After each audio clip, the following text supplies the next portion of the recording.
Está começando a Assembleia na TV Debate, diretamente do estúdio da Assembleia Legislativa de Pernambuco. Vamos conversar hoje sobre a revitalização do centro da cidade do Recife. Quem está aqui conosco é o secretário de Desenvolvimento e Planejamento Urbano do Recife, Antônio Alexandre. Durante muito tempo, o centro do Recife vem sendo degradado, né? Tanto pela falta de conservação, e também pelo uso exacerbado de ônibus pelo centro, linhas de ônibus, poluição atmosférica, poluição sonora.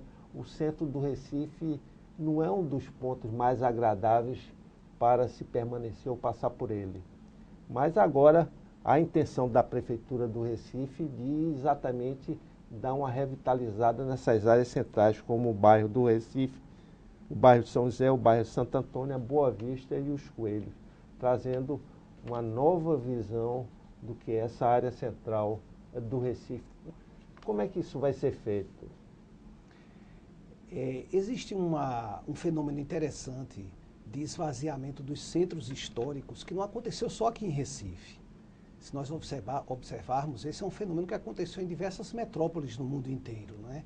O esvaziamento de áreas portuárias, de áreas ferroviárias, de áreas industriais, que antes se localizavam nos centros históricos e que depois passaram por um processo de periferização, como se chama, né? Indo para outras áreas, inclusive em busca de terrenos com melhor preço, de uma condição logística melhor, porque começou a ficar cada vez mais difícil para esses negócios fazerem deslocamentos nas áreas centrais. Então isso aconteceu também na cidade do Recife. Todo mundo se lembra que nós tínhamos, por exemplo, o Moinho no bairro do Recife, nós tínhamos unidades industriais ali pela Avenida Imperial, né, no bairro de Santo Antônio e São José, chegando até lá perto de Afogados. Exato, a própria área portuária, havia um movimento, antes de Suape, um movimento único ali, né? Deixava aquela área meia esquisita, né? A operação portuária, pela sua natureza, deixou de fazer sentido numa área muito adensada, né? Numa área urbana muito adensada. E nós fomos aproveitar as oportunidades de um porto natural como Suape, que hoje é um dos melhores portos do Brasil. Mas também nós tivemos outros movimentos.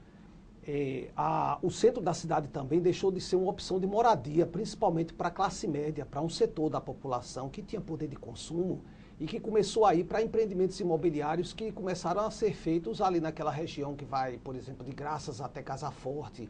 Começamos a ter uma grande expansão imobiliária na Zona Sul, naquela direção de Boa Viagem, né, com um modelo que foi muito também inspirado, principalmente no seu auge na década de 80 e 90, pela sensação de insegurança. As pessoas passaram a comprar unidades em projetos imobiliários que, de certa forma, faziam condomínios, ofereciam condomínios, né, e que provocavam uma sensação de segurança, digamos que hoje, inclusive, é até questionada. Mas, enfim, houve também um esvaziamento de moradias do centro.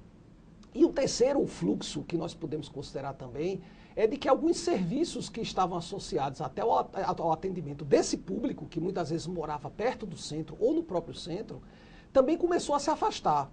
Quem não se lembra das escolas tradicionais aqui da cidade, o Marista, o Nóbrega, depois até colégios como Contato, Radier, União, que funcionavam no centro e que depois acabaram se afastando. Quem não se lembra, por exemplo, de que as pessoas viajavam dos bairros e vinham dos bairros para o centro da cidade obter serviços médicos, serviços odontológicos, né? Todo mundo se lembra de que as empresas tinham seus escritórios aqui no centro da cidade. Compras também, havia o centro de compras, o centro comercial. Era na área central, né? Então, nós podemos dizer que principalmente na década de 80 e 90, nós tivemos um processo de esvaziamento econômico e também de habitação do centro da cidade, que algum tempo depois, né, começou a ser revertido por um processo meio de uma ocupação um pouco espontânea. Por exemplo, o comércio, que tinha um determinado perfil, passou a ter um perfil mais popular. Então nós tivemos, por exemplo, o Shopping Boa Vista, com um perfil de consumo mais popular. Nós tivemos, por exemplo, o Atacadão na Boa Vista. Tivemos algumas lojas de oferta de roupas, vestuário. Enfim, foi se reativando o comércio popular no centro da cidade, mas com um perfil de um consumo, digamos assim, de um valor menor. Também tivemos um fenômeno importante, logo após esse período de esvaziamento, que foi a reocupação por algumas atividades que hoje são a âncora desse processo de revitalização do centro da cidade. Um exemplo claro disso é o Porto Digital. onde empresas de tecnologia da informação, né, passaram a ocupar o território do bairro do Recife e a constituir um dos mais dinâmicos e importantes polos de tecnologia da informação que nós temos no país e talvez até no mundo hoje. Nós tivemos também a reocupação da área de bares, restaurantes, entretenimento, que também tem sido importante. E mais recentemente tivemos a vinda de empreendimentos na área educacional. Grandes grupos educacionais passam a recuperar, a adquirir, a recuperar prédios históricos do centro da cidade, e isso também, né, aliado a alguns empreendimentos que já existem em algumas áreas da cidade, como é o caso da Universidade Católica, né, na Boa Vista, vão também consolidando polos educacionais que também representam âncoras para um novo momento de ocupação desse centro. Exato. A gente pode dizer que o bairro do Recife hoje é um exemplo de revitalização da área central. O que é que está faltando para o bairro do Recife ser completo? Já tem uma área de entretenimento, já tem uma área de serviço durante o dia, o entretenimento à noite, aquelas ampliações dos armazéns e a criação de novos espaços culturais, como o Centro de Artesanato e o Museu do Cais ao Sertão. Isso dá um tom diferente da área central anterior. Mas falta alguma coisa ainda para esse bairro do Recife ser considerado um bairro com movimento, com pessoas completo, ser um bairro completo? Tem um conceito que é fundamental para a revitalização de áreas desse tipo, que esse conceito serve não só para o bairro do Recife, mas serve também para as outras áreas que nós estamos considerando aqui, o chamado centro expandido. Né? Santo Antônio e São José, por um lado, Boa Vista, Santo Amaro, chegando até nos Coelhos, Ilha do Leite, numa outra linha. Esse conceito é o conceito do uso misto, da ocupação, né, de diversas atividades, né, humanas dentro de um território. Isso é o que garante a vida, a dinâmica do território e permite a sua revitalização. Então nós temos, por exemplo, o uso econômico, e esse uso econômico, como você bem falou, no bairro do Recife, nós já temos com empresas de tecnologia, com outras empresas de consultoria, temos na área de entretenimento e lazer, com todas essas atividades, temos projetos hoje em curso de empresariais, naquela antiga área portuária, né, na chamada área não operacional do porto, que vai até o outro lado da ponte giratória, inclusive prevendo a construção de hotéis, marinas, Exato, centros de convenções, que isso vai representar o que falta, um grande desafio de reocupação do centro, que é exatamente voltar a ser a opção de moradia. Né? Na verdade, a gente completa essa dinâmica desses territórios se o centro da cidade voltar a ser atrativo para que pessoas aproveitem a infraestrutura já existente, né?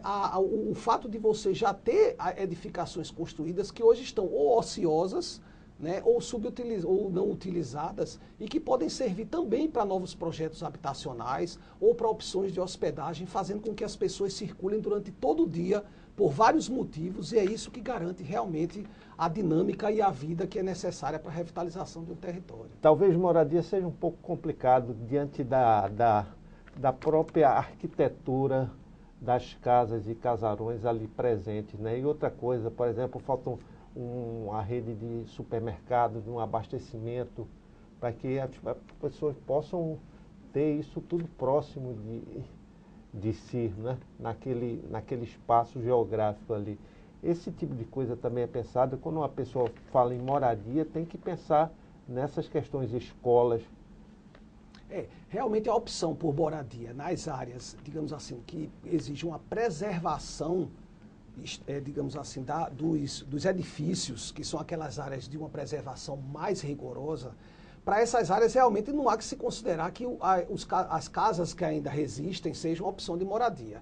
Realmente são os prédios que hoje estão subutilizados, e nós temos várias áreas ainda do centro da cidade que tem prédios que hoje não têm uma ocupação, né, adequada, ou estão com uma capacidade ociosa muito grande. Mas nós temos também algumas áreas onde se permitem ainda ter algum potencial construtivo, onde podem ser oferecidas também unidades para todas as faixas de renda. Na verdade, já existe hoje um planejamento, né, e até projetos que já se encontram em debate na Câmara de Vereadores, por exemplo, já permitem fazer um zoneamento, identificando quais são aquelas áreas onde cabe uma preservação mais rigorosa e quais são aquelas áreas onde você estabelece algumas restrições, mas onde é possível se retrabalhar, digamos assim, as construções e a forma de ocupação do território. Mas, com certeza, as opções de moradia e principalmente opções para todas as faixas de renda hoje é uma questão estratégica para que a gente volte a ter a vitalidade que é necessária para todos esses territórios que compõem o chamado centro expandido. Daqui a pouco a gente volta para continuar a nossa conversa com o secretário de Planejamento e Desenvolvimento Urbano do Recife, Antônio Alexandre. Até já.